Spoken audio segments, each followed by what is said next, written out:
Siddaramaiah ಭಣಕ್ಕೆ shock ಕೊಟ್ಟ ಲಕ್ಷ್ಮೀ ಹೆಬ್ಬಾಳ್ಕರ್ ಪುತ್ರನಿಂದ ಡಿಕೆಶಿಗೆ ಮುಂದಿನ ಮುಖ್ಯಮಂತ್ರಿ ಪಟ್ಟ. ಹೆಬ್ಬಾಳ್ಕರ್ ಪುತ್ರನ ನಡೆಯಿಂದ ರಾಜಕೀಯದಲ್ಲಿ ಹೊಸ ತಿರುವು. ಸಿದ್ದುಗೆ ತಮ್ಮ ಮಗನ ಮೂಲಕ ಚೆಕ್ ಮೇಟ್ ಇಟ್ಟ ಲಕ್ಷ್ಮೀ ಹೆಬ್ಬಾಳ್ಕರ್. ನಮಸ್ಕಾರ ವೀಕ್ಷಕರೇ, ಸುಪ್ರೀಂ ಟಿವಿ ನ್ಯೂಸ್ಗೆ ಸ್ವಾಗತ. ನಾನು ಅಶ್ವಥ್. ರಾಜ್ಯ ರಾಜಕಾರಣದ ಚಾಣಾಕ್ಷ ಕೆಪಿಸಿಸಿ ಅಧ್ಯಕ್ಷ ಹಾಗೂ ಡಿಸಿಎಂ ಡಿಕೆ ಶಿವಕುಮಾರ್ ನಿನ್ನೆ ತಮ್ಮ ಹುಟ್ಟುಹಬ್ಬದ ಸಂಭ್ರಮದಲ್ಲಿದ್ದರು. ನಾಡಿನಾದ್ಯಂತ ಅವರ ಅಭಿಮಾನಿಗಳು ಮತ್ತು ಕಾರ್ಯಕರ್ತರು ಡಿಕೆ ಶಿವಕುಮಾರ್ ಅವರ ಹುಟ್ಟುಹಬ್ಬದ ಸಂಭ್ರಮವನ್ನ ತುಂಬಾ ಅದ್ದೂರಿಯಾಗಿ ಆಚರಣೆ ಮಾಡಿದರು. ಆದರೆ ಇದೇ ಸಂಭ್ರಮದ ನಡುವೆ ಬೆಳಗಾವಿಯಲ್ಲಿ ಸಚಿವೆ ಲಕ್ಷ್ಮೀ ಹೆಬ್ಬಾಳ್ಕರ್ ಅವರ ಪುತ್ರ ಬೃಣಾಲ್ ಹೆಬ್ಬಾಳ್ಕರ್ ಹಾಕಿರುವಂತಹ ಒಂದು ಬ್ಯಾನರ್ ಇಡೀ ರಾಜ್ಯ ರಾಜಕಾರಣದಲ್ಲಿ ಹೊಸ ಸಂಚಲನ ಹಾಗೂ ವಿವಾದಕ್ಕೆ ನಾಂದಿ ಹಾಡಿದೆ. ಡಿಕೆ ಶಿವಕುಮಾರ್ ಅವರು ಸಿಎಂ ಆಗಲೇಬೇಕು ಅಂತೇಳಿ ಒಂದಷ್ಟು ಜನ ಶಾಸಕರು ಶತಾಯಗತಾಯ ಇಲ್ಲಿವರೆಗೂ ಕೂಡ ಪ್ರಯತ್ನ ಮಾಡ್ಕೊಂಡು ಬರ್ತಾ ಇದ್ದಾರೆ. ಈಗಾಗಲೇ ಡಿಕೆ ಶಿವಕುಮಾರ್ ಅವರು ಕೂಡ ಹೈಕಮಾಂಡ್ ಬಳಿ ಹೋಗಿ ತಾವೊಂದು ಬಾರಿ ಅವಕಾಶವನ್ನ ಕೊಡಲೇಬೇಕು ನನಗೆ ಅಂತೇಳಿ ಹಲವು ಸಲ ಬೇಡಿಕೆಯನ್ನು ಕೂಡ ಇಟ್ಟಿದ್ರು, ಮನವಿಯನ್ನು ಕೂಡ ಮಾಡಿಕೊಂಡಿದ್ರು. ಇದರ ನಡುವೆ ಡಿಕೆ ಶಿವಕುಮಾರ್ ಅವರು ಸಿಎಂ ಆಗಲೇಬೇಕು ಅಂತೇಳಿ ಸಾಕಷ್ಟು ಕನಸನ್ನ ಕೂಡ ಕಟ್ಕೊಂಡು ತಮ್ಮ ಪಟಾಲಂ ಜೊತೆ ಒಂದಲ್ಲ ಒಂದು ರೀತಿ ಸ್ಟ್ರಾಟಜಿಯನ್ನ ಮಾಡ್ಕೊಂಡು ಬರ್ತಾ ಇದ್ದಾರೆ. ಆದ್ರೀಗ ಬೆಳಗಾವಿಯಲ್ಲಿ ನಡೆದಂತಹ ಒಂದು ಪಾಲಿಟಿಕ್ಸ್, ಬ್ಯಾನರ್ ಪಾಲಿಟಿಕ್ಸ್ ಇದೆಯಲ್ಲ, ಅದು ರಾಜ್ಯ ರಾಜಕಾರಣದಲ್ಲಿ ಒಂದಷ್ಟು ಹೊಸ ಸಂಚಲನ ಹಾಗೂ ವಿವಾದಕ್ಕೆ ನಾಂದಿ ಹಾಡ್ತಾ ಇದೆ. ಬೆಳಗಾವಿಯ ಪ್ರಮುಖ ವೃತ್ತಗಳಲ್ಲಿ ಒಂದಾದ ಚೆನ್ನಮ್ಮ ವೃತ್ತದಲ್ಲಿ ಬೃಣಾಲ್ ಹೆಬ್ಬಾಳ್ಕರ್ ಅವರು ಡಿಕೆ ಶಿವಕುಮಾರ್ ಅವರಿಗೆ ಶುಭ ಹಾರೈಸಲು ಬೃಹತ್ ಬ್ಯಾನರ್ ಒಂದನ್ನ ಅಳವಡಿಸಿದ್ದಾರೆ. ಈ ಬ್ಯಾನರ್ನಲ್ಲಿ ಕರ್ನಾಟಕದ ಮುಂದಿನ ಮುಖ್ಯಮಂತ್ರಿ ಅಂತ ಉಲ್ಲೇಖ ಮಾಡಲಾಗಿದೆ. ಈಗಾಗಲೇ ಕಾಂಗ್ರೆಸ್ನಲ್ಲಿ ಸಿಎಂ ಬದಲಾವಣೆ ಹಾಗೂ ಅಧಿಕಾರ ಹಂಚಿಕೆಯ ಬಗ್ಗೆ ಒಳ ಜಗಳಗಳು ನಡೆಯುತ್ತಲೇ ಇವೆ.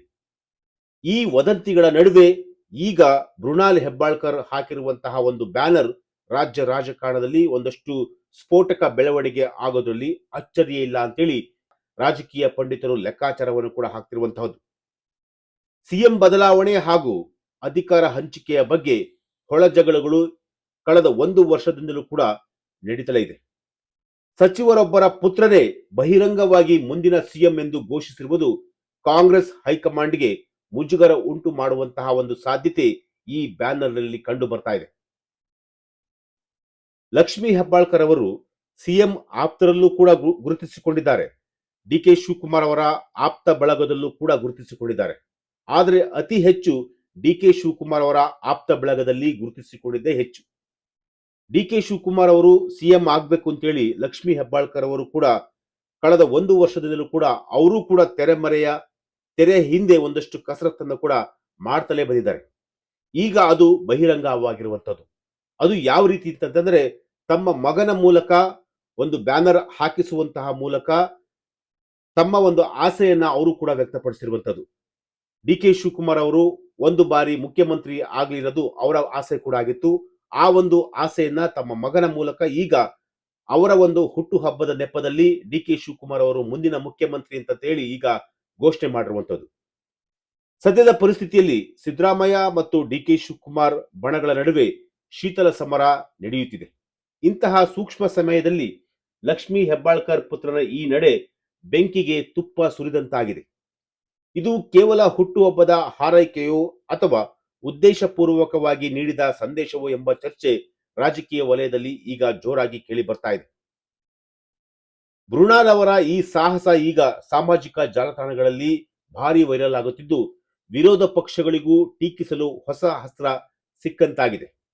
ಖಂಡಿತವಾಗ್ಲೂ ಬೃಣಾಲ್ ಅವರ ಈ ಒಂದು ಅಸ್ತ್ರ ಏನಿದೆಯಲ್ಲ, ಬೃಣಾಲ್ ಕೊಟ್ಟಂತಹ ಒಂದು ಅಸ್ತ್ರ ಇದೆಯಲ್ಲ, ಅದು ಅಪೋಸಿಷನ್ ಪಾರ್ಟಿಯವರು ಕೂಡ ಒಂದು ದೊಡ್ಡ ಅಸ್ತ್ರವಾಗಿ ಸಿಕ್ಕಂತಾಗಿದೆ. ಡಿಕೆ ಶಿವಕುಮಾರ್ ಅವರ ಹುಟ್ಟುಹಬ್ಬದ ದಿನ ಬೆಳಗಾವಿಯಲ್ಲಿ ರಾರಾಜಿಸಿದ ಈ ಬ್ಯಾನರ್ ಮುಂಬರುವ ದಿನಗಳಲ್ಲಿ ರಾಜ್ಯ ಕಾಂಗ್ರೆಸ್ ಸರ್ಕಾರದಲ್ಲಿ ಯಾವ ರೀತಿಯ ತಿರುವುಗಳನ್ನ ಪಡೆದುಕೊಳ್ಳಲಿದೆ ಎಂಬುದನ್ನ ಕಾದು ನೋಡಬೇಕಾಗಿದೆ. ಸಚಿವೆ ಲಕ್ಷ್ಮೀ ಹೆಬ್ಬಾಳ್ಕರ್ ಅವರ ಕುಟುಂಬ ಡಿಕೆಶಿ ಪರವಾಗಿ ನಿಂತಿರುವುದು ಈ ಬ್ಯಾನರ್ ಮೂಲಕ ಸ್ಪಷ್ಟವಾಗಿ ವ್ಯಕ್ತವಾಗ್ತಿದೆ.